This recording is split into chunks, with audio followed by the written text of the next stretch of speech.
और बड़ी खबर की बात करते हैं। सीएम हेमंत सोरेन इस वक्त नियुक्ति पत्र सौंप रहे हैं। जी हां, 24 खेल पदाधिकारियों को सीएम हेमंत सोरेन नियुक्ति पत्र दे रहे हैं। जिला खेल पदाधिकारियों को नियुक्ति पत्र उनकी तरफ से सौंपा जा रहा है। प्रोजेक्ट भवन रांची में कार्यक्रम का आयोजन किया गया और सीधी तस्वीरें हम आपको दिखा रहे हैं। आप देखिए, खुद मुख्यमंत्री हेमंत सोरेन जो है 24 खेल पदाधिकारियों को नियुक्ति पत्र सौंप रहे हैं। जिला खेल पदाधिकारियों को ये नियुक्ति पत्र सौंपा जा रहा है। प्रोजेक्ट भवन में इस कार्यक्रम का आयोजन किया गया है। प्रक्रिया के माध्यम से पोस्टिंग के लिए जिले का चयन और इसके बाद तैयार रहेंगे बुरन पाहन जी। इनके बाद आएंगे बुरन पाहन जी, रामगढ़ जिला। और अब बुरन पाहन जी आइए, तालियां जोरदार उनके लिए भी। इनके बाद तैयार रहेंगे श्री दिलीप कुमार जी।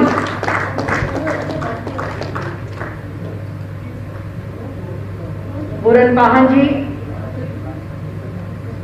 को इस समय नियुक्ति पत्र प्रदान किया जा रहा है। तालियां आपकी तरफ से होती रही।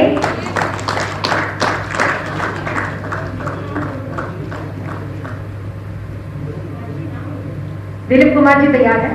इनके बाद बुरन पाहन जी को इस समय नियुक्ति पत्र प्रदान कर रहे हैं माननीय मुख्यमंत्री जी। बुरन पाहन जी, जमशेदपुर दिलीप कुमार जी। के बाद दिलीप कुमार जी को नियुक्ति पत्र प्रदान किया जा रहा है। इनके बाद तैयार रहेंगे कैलाश राम जी।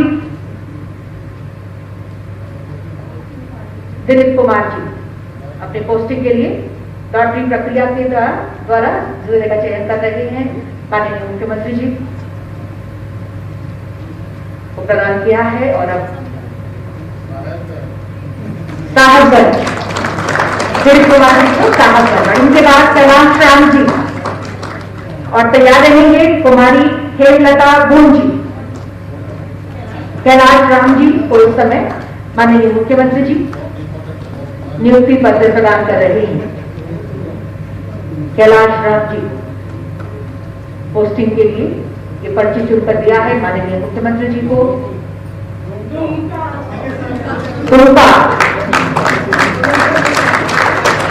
कैलाश राम जी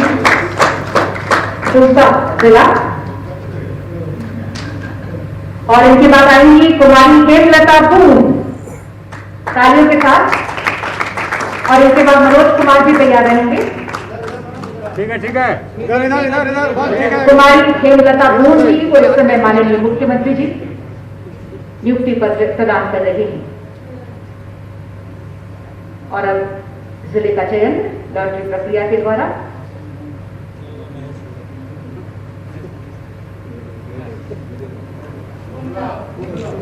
गुमला जिला। कुमारी हेमलता गुण गुमला जिला।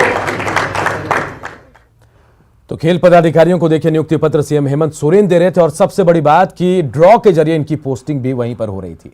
बढ़ते आगे, रांची में होल्डिंग टैक्स माफ करने के प्रस्ताव पर नगर निगम और नगर विकास विभाग में ठन गई है। दरअसल होल्डिंग टैक्स में छूट देने से संबंधित प्रस्ताव का नगर विकास विभाग ने इसे मानने से इंकार कर दिया।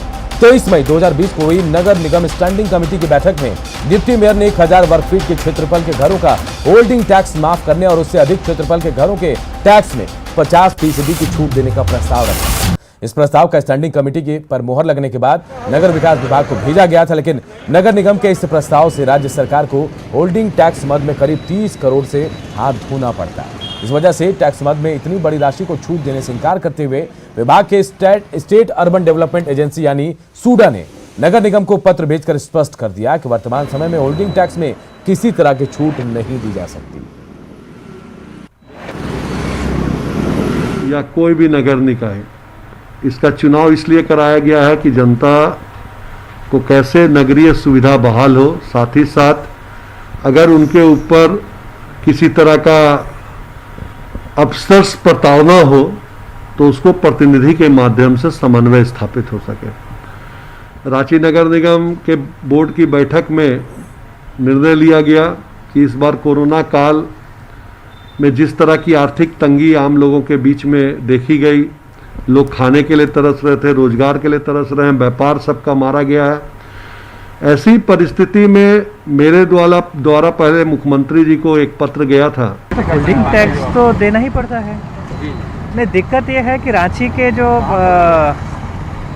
निर्वाचित जनप्रतिनिधि हैं अपने आप को बाकी नगर निकायों से अलग समझने लगे हैं। तो किसी एक नगर निकाय को हम लोग, हमारे लिए, हमारे तो 51 बच्चे हैं, हमारे लिए सारे बराबर हैं।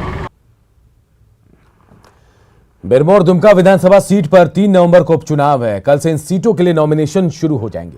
दोनों सीटों के लिए हो रहे इस उपचुनाव के लिए 9 से 16 अक्टूबर तक नामांकन का पर्चा भरा जाएगा। 17 अक्टूबर को नामांकन पत्रों की जांच होगी, तो वहीं 19 अक्टूबर को नामांकन पत्र वापस लिए जा सकेंगे। कोरोना काल में होने जा रहे इस चुनाव को देखते हुए प्रशासन अलर्ट है और पुख्ता तैयारी का दावा भी कर रहा है। पूरी तैयारी तो जिला प्रशासन की ओर से कर ली गई है और चूँकि आरओ को ये नॉमिनेशन लेना है तो दोनों जगह के आरओ को सारे फॉर्मेट वगैरह उपलब्ध है और जो लोग अभ्यर्थी उसमें नॉमिनेशन करना चाहेंगे तो उनको ऑनलाइन भी कर सकते हैं, ऑफलाइन भी कर सकते हैं। जमशेदपुर में लॉकडाउन में शराब के गोदाम और दुकानों में पड़े करोड़ों के बियर एक्सपायर हो गए, जिसके बाद भील पहाड़ी स्थित जेएसबीसीएल के गोदाम में ही मजिस्ट्रेट की निगरानी में उसे नष्ट कर दिया गया। इस दौरान उत्पाद विभाग के अधिकारी और मजिस्ट्रेट भी वहां मौजूद थे।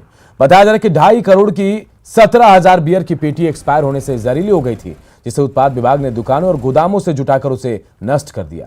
नष्ट करने के बाद बियर की बोतल को गड्ढे में दबा दिया गया। लॉकडाउन के कारण जो है माल 19C से जो यहाँ आई थी और दुकान में न जा पाया, और जो दुकान में था और लॉकडाउन के कारण ठीक नहीं पाया, तो 20 अगस्त तक का माल जो है से हम लोग दुकान से और बार से ये सब से कवर किए। जेएसबीसीएल में जो माल फंसा हुआ था उसको ये आरजी स्ट्राइक डीसी सर के आदेश से जो है हम लोग स्ट्राइक कर रहे हैं। कि लॉकडाउन के समय ये सप्लाई हुआ था, तो लॉकडाउन की वजह से ये सप्लाई नहीं हो पाया था, बिक्री नहीं हो पाया था, जिसका डेट एक्सपायर कर गया। इन लोग का रूटीन चेकअप में ये पता चला कि ये सारा एक्सपायर कर गया, तो एक्सपायर कर गया, इसीलिए विभाग के द्वारा ये। जमशेदपुर में स्क्रैप टाल में लगी आग में कई गाड़ियां जलकर राख हो गई। बागबेड़ा थाना क्षेत्र की यह घटना है। आगलगी की घटना से एक बस सहित कई गाड़ियां जल गई। स्थानीय लोगों के साथ फायर ब्रिगेड की टीम ने आग पर कड़ी मशक्कत के बाद काबू पाया। इस घटना में लाखों रुपए की संपत्ति के नुकसान की आशंका जताई जा रही है। हालांकि अभी तक आग लगने की वजहों का पता नहीं चल पाया है। पुलिस मौके पर पहुंचकर पूरे मामले की छानबीन कर रही है। इधर रांची में नक्सलियों के खिलाफ पुलिस को बड़ी सफलता मिली है। राजधानी के कई इलाकों से पुलिस ने पीएलएफआई के 12 उग्रवादियों को गिरफ्तार किया है। उनके पास से भारी मात्रा में हथियार और 2 दर्जन कारतूस जब्त किए गए हैं। कांके, सदर, रातू और नामकुम थाने में संयुक्त कार्रवाई में पुनई उरांव गिरोह के खिलाफ यह सफलता मिली है। गिरफ्तार नक्सलियों में अधिकांश स्थानीय अपराधी बताए जा रहे हैं, जिन्हें पुनई उरांव ने पीएलएफआई में शामिल कराया था। ये सभी नक्सली रांची में बड़ी घटना को अंजाम देने की फिराक में थे।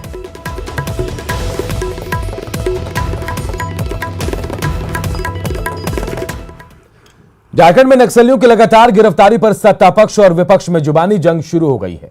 जेएमएम और कांग्रेस ने कहा कि पिछली सरकार शिथिल थी, इसलिए नक्सली गिरफ्त में नहीं आ रहे थे, और हेमंत सरकार बनने के बाद नक्सलियों पर नकेल कसी जा रही है। इधर बीजेपी ने सरकार पर नक्सलियों से साठगांठ का आरोप लगाया है। जो भी गतिविधि बढ़ा, आपने देखा होगा कि सरकार ने भी त्वरित कार्रवाई किया है। अभी कल रात की जो घटना हुई, कितने लोग शहर से पकड़े गए, तो पहले कानून अपना काम नहीं करता। नक्सली घटनाएं बढ़ रही नहीं, नक्सली घटनाओं पे पूरे तरीके से अंकुश लगाने का काम कर रही सरकार। पहले तो मामले भी दर्ज नहीं होते थे, लोग थाने के चक्कर काटते थे, अब सभी लोगों का मामला दर्ज हो रहा है। साथ ही साथ जो नक्सली हैं उन पर पूरी कार्रवाई हो रही है। आज उग्रवादी घटनाएं घट रही है, नक्सलवादी घटनाएं बढ़ गई हैं। मैं फक्र के साथ कह सकता हूं कि रघुवर दास के नेतृत्व वाली सरकार में, मैं ये नहीं कहता कि 100%, लेकिन प्राय उग्रवादी घटनाएं समाप्त हो गई थी। सरकार के निर्देश से आज से सभी धार्मिक स्थल को खोल दिया गया, लेकिन देवघर के बाबा मंदिर में पिछले 27 अगस्त से सीमित संख्या में स्थानीय लोगों के लिए इसे खोला गया है।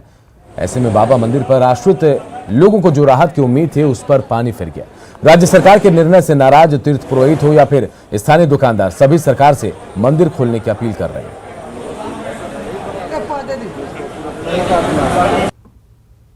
हमारे यहाँ सबसे पहले स्पर्श का महत्व है। बाबा बैद्यनाथ अर्घा के कारण ही 200 यात्री देख लीजिए, एक भी दिन नहीं आ रहा है। आप कह रहे हैं कोरोना है, ठीक है, डीसी साहब मुख्यमंत्री साहब से निवेदन रहेगा इस बात पर ध्यान दें कि सभी तीर्थयात्रियों के लिए बाबा बैद्यनाथ का मंदिर खोला जाए। SOP जारी की गई है मेजरमेंट के लिए, उसके बेसिस पर बहुत सारी कुछ तब्दीलियां नहीं की गई हैं। जो सिस्टम चल रहे थे वही सिस्टम चल रही है। उसके बाद जिला प्रशासन जो उसमें अगर कुछ अमूलचूल परिवर्तन करना चाहे तो वो कर सकती है। आप देख रहे हैं सुरक्षा व्यवस्था पूरी तरह मुस्तैद हम लोग हैं, किसी भी तरह कोई ट्रेस पास या कोई घुसपैठी या कोई ऐसा नहीं होने दे रहे हैं। तो आज से राज्य भर के धार्मिक स्थलों को खोल दिया गया है। राज्य सरकार के गाइडलाइन का पालन करते हुए धार्मिक स्थलों तो खोल दिए गए हैं, लेकिन रांची का पहाड़ी मंदिर 10 अक्टूबर से खुलेगा। ऐसे में आने वाले भक्तों को फिलहाल 2 दिन और इंतजार करना होगा। मौके का जायजा लिया हमारे सहयोगी भुवन किशोर झा ने। कोरोना के कारण कई महीनों से बंद मंदिरों और कई धार्मिक स्थलों को खोलने का आदेश आज जारी किया गया है। इस तरह से राज्य भर के सभी धार्मिक स्थल, खासकर मंदिर, मस्जिद, गुरुद्वारे, तमाम ऐसे जगहों पे जहां पे श्रद्धालु पहुंचते हैं उसे खोलने का गाइडलाइन जारी किया गया है। आज जैसे ही ये घोषणा हुई तो उसके बाद यहाँ श्रद्धालु पहुंचने लगे, उन्हें निराशा हाथ लगी है। हम कुछ श्रद्धालुओं से बात करने की कोशिश करते हैं। आप लोग बताइए, जो कहाँ से आई हैं, यहाँ पे पहुँचे? हम लोग उपकर से आए हैं और हम लोग को पता चला कि मतलब आज से मंदिर खुल रहा है, लेकिन हम लोग यहाँ आए तो मंदिर बंद पड़ा है अभी। तो हम लोग बाहर से ही दर पूजा करके और लौट रहे हैं। क्या बोला गया? मतलब क्या कहा गया? ये बोला गया कि आज से नहीं 10 तारीख से खोलने का निर्णय लिया गया है। हाँ, ऐसा बोला गया यहाँ पे। तो हम लोगों को निराश होकर वापस जाना पड़ रहा है, बाहर से ही दर्शन करने को मिल रहा है। पहले भी आप लोग यहाँ पे? जी हाँ, पहले भी हम लोग आए हुए हैं, बहुत कई बार आ चुके हैं। पहले दर्शन तो हो जाते थे, लेकिन अब कोरोना की वजह से दर्शन नहीं हो पा रहे हैं हमारे। देखिए, मंदिर तो खुलने का था 8 तारीख को, लेकिन कुछ वजह से 10 तारीख का डेट दिया गया है। तो 10 तारीख को निश्चित रूप से मंदिर खुल जाएगा। अच्छा, क्या सब व्यवस्था की गई है? किस तरह से लोग? सारा जो सिस्टम है सब अर्घा सिस्टम है। मंदिर के अंदर प्रवेश नहीं किया जाएगा, मंदिर के बाहर से ही जल अर्पण होगी और दर्शन होगा। कोरोना के कारण से? कोरोना के कारण। तो ये तैयारियां हैं। हालांकि जो मंदिर प्रबंधन समिति के लोग हैं उन्होंने साफ तौर पर ये कहा है कि 10 तारीख से मंदिर खुलेगा और बाबा पहाड़ी नाथ का दर्शन लोगों को होगा। अर्घा सिस्टम से लोग यहाँ पर जलार्पण करेंगे। कैमरा पर्सन केडी के साथ भुवन किशोर झा, न्यूज 18 रांची।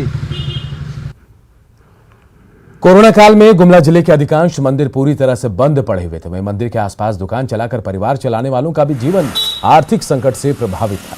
लेकिन आज से मंदिर खोलने के सरकार के निर्देश के बाद मंदिरों में रौनक लौटने की उम्मीद है। जायजा लिया हमारे सहयोगी सुशील कुमार सिंह ने। इस मंदिर के माध्यम से आप देख सकते हैं कई लोगों का परिवार चलता है। कई लोग यहाँ पर पूजा के सामग्री को बेचकर यहाँ से अपने परिवार का लालन पालन करते हैं। लेकिन पूरी तरह से कोरोना काल में इनका व्यवसाय पूरी तरह से बंद पड़ा हुआ था। लेकिन सरकार के द्वारा दिए गए इस निर्देश के बाद अब मंदिरों में थोड़ा बहुत भीड़ उमड़ने की संभावना यहाँ पर दिख रही है। मंदिर तो सरकार के गाइडलाइन के तहत बंद रहा। अब सरकार का आदेश आया है जिसके तहत मंदिर को आज से खोला गया है, जिसमें कि दूरी बनाए रखना है, मास्क लगा कर रखना है और मूर्ति को स्पर्श वर्जित है, घंटी नहीं बजाना है। ये सब करते हुए हम लोग मंदिर को आज से खोल रहे हैं, जिसमें कि आदमी अपनी सुरक्षित रहते हुए मंदिर में पूजा पाठ कर सके।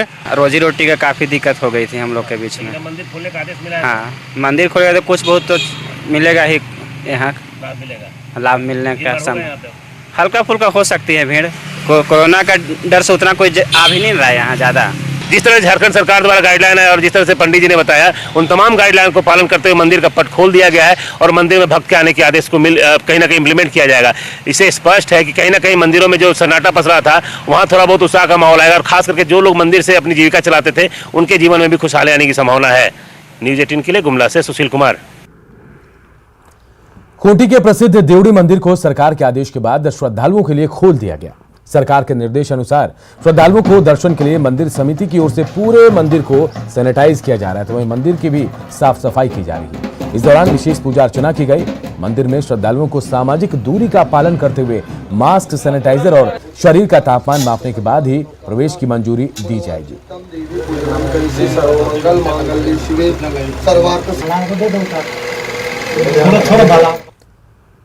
पाकुड़ में लगातार हो रही बारिश ने किसानों की मुश्किलें बढ़ा दी है। पाकुड़ प्रखंड के ग्रामीण इलाकों में जल जमाव से हजारों एकड़ जमीन पानी में डूब गए हैं। ऐसे में जिले के करीब 1 लाख किसान जो 50,000 हेक्टेयर में धान लगाते हैं, उनकी चिंता बढ़ने लगी है। बारिश और तेज हवा से धान के पौधे गिर रहे हैं। फसल का जायजा लिया हमारे सहयोगी कुंदन ने। पाकुड़ में लगातार हो रही बारिश किसानों की मुश्किलें बढ़ा दी है। बारिश होने के कारण किसान अब इस बात को लेकर चिंतित हो रहे हैं कि धान का पौधा से कितना फसल आ पाएगा। वजह यह है कि लगातार हो रही है बारिश। पिछले महीने की अगर बात करें तो 280 mm से ज़्यादा बारिश हो चुकी है और खेतों में जल जमाव भी हो रहा है। किसान खेत से पानी भी निकालने का प्रयास कर रहे हैं। अगर पाकुड़ की पूर्वी इलाका की बात करें तो यहाँ पर निचले इलाकों में हजारों एकड़ जमीन में धान डूब चुका है। वहीं पाकुड़िया, महेशपुर, लिट्टीपाड़ा और हिरनपुर प्रखंड की बात करें तो इन प्रखंडों में धान बड़ा हो चुका है और बारिश और हवा के कारण धान गिरने लगा है। किसान अब यह सोच रहे हैं कि बारिश अगर बंद हो जाए तो धान फूट चुका है, इससे धान जो है काफ़ी निकल कर आ पाएगा। चूंकि अब तक अच्छी बारिश मानी गई है, लेकिन अब अगर बारिश होती है तो यह नुकसान की ओर चला जाएगा। पाकुड़ जिले में 1 लाख किसान 50,000 हेक्टेयर जमीन पर धान की खेती करते हैं। इधर विभागीय पदाधिकारियों का मानना है कि 1 अक्टूबर से धान का पौधा फूट रहा है और इस स्थिति में अगर बारिश होती है तो निश्चित रूप से किसानों को नुकसान उठाना पड़ेगा और एक बार फिर पाकुड़ जिला के लिए कई सवाल किसानों के सामने खड़ा हो जाएगा। कुंदन कुमार, न्यूज़ 18, पाकुड़। और इस बुलेटिन में इतना ही, लेकिन खबरें लगातार जारी है। देखते रहिए न्यूज़ 18 बिहार झारखंड।